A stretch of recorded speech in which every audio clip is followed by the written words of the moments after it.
The preferred method of interpersonal communication between young people now is texting. That's also a major technological revolution, because what it's done, I would say, for the first time, is reduce the cost of rejection to males to zero, because it hides it.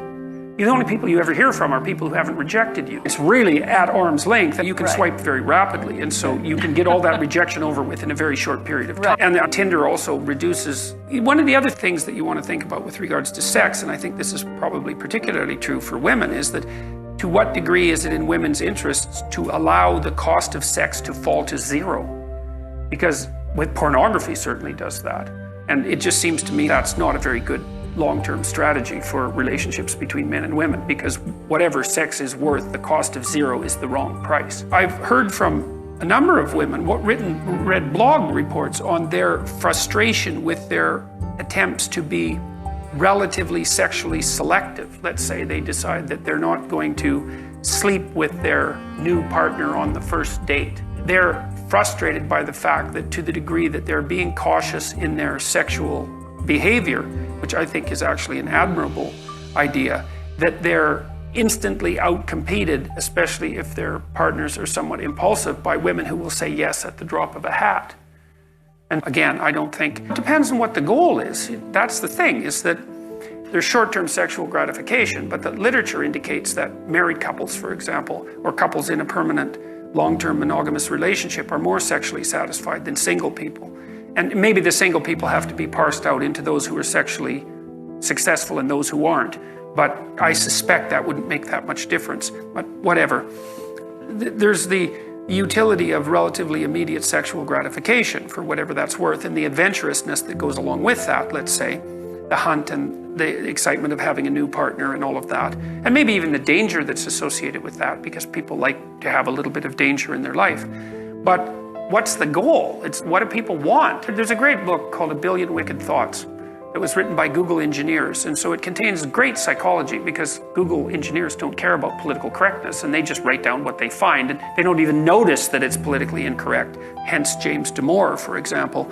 And what they found was that women use pornography just as much as men, but the pornography that women use is verbal. It's not imagistic. And that the pornographic novels, essentially, follow the same extraordinarily standard plot line, to the degree that publishing houses like Harlequin, in the Harlequin series, you have the ones that were published like in the 1970s that are they're tame, but the plots are quite similar, and the plot is young, relatively innocent woman finds powerful, interesting, dangerous male, tames him, and it's the Beauty and the Beast plot. Men are much more visually oriented sexually. With sexual behavior, the question is, what's the end game? And this is what people have to ask themselves, is like, one of the corollaries to the female pornographic romance is actually the establishment of a long-term relationship.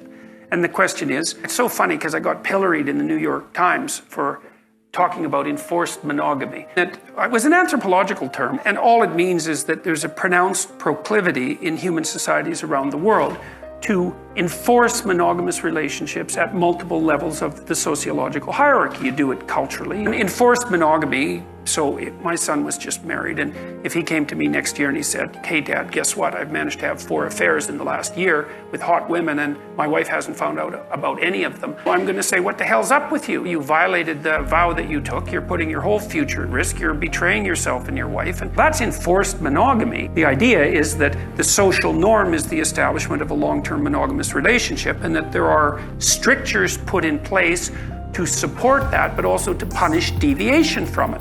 And you say, maybe not so much on the punishment end, but it depends. What do you want? What is it that you want? You want a long-term stable relationship or not? And if that's the goal, then your behavior should be devoted to whatever it is that facilitates that goal. And I certainly don't see that casual and impulsive sex fits that bill, not in the least. And all of the evidence with regards to living together shows that's actually detrimental to the establishment of a long-term relationship. So, first of all, common law marriage, people who are in a common law marriage are much more likely to be divorced. That's the first thing. The second thing is, people who live together before they get married are much more likely to be divorced after they get married. So the idea that you can try someone on for size and see how it works, and then you're going to see if you're compatible, it's like, that's one story. Another story is, how about you and I live together for a little while, and if you're not so bad, but maybe I can find someone better, and if I do in the next year and a half or so, because we're not hooked together in any formal way, I can just trade you in. It's okay, you can do the same to me. But I don't really see that as the sort of complementary mutual interaction that leads to the formulation of long-term trust. And I think it's a better story for interpreting what constitutes living together than we're going to try each other out, because that's what mature people would do. But most importantly, the data indicate that it doesn't work, is that you're more likely to get divorced, not less likely. Because maybe the right attitude is, you're probably about as flawed as me, and we're lucky that we found each other, and so let's see if we can make a commitment, because we're engaging in something that's very risky, an intimate relationship, and we're going to commit to each other and see if we can build something of value across time. And there's a definite risk in that, but there's a complement to your partner. I think you're worth making a sacrifice for. And what's the sacrifice? Well, it's everyone else. It's a big sacrifice. And if you don't see that as a compliment, then I don't think you're thinking, because not only is it a compliment, it's like the ultimate compliment. And maybe you don't get to have a marriage that works without that complement. Maybe it's so difficult to establish a long-term relationship that's functional that you have to make a walloping sacrifice very early on in the relationship in order for that to even be a possibility. And maybe not, because what the hell do we know about what binds people together? But it's not that easy to stay with someone for a long period of time. It's a real commitment. It takes a tremendous amount of effort.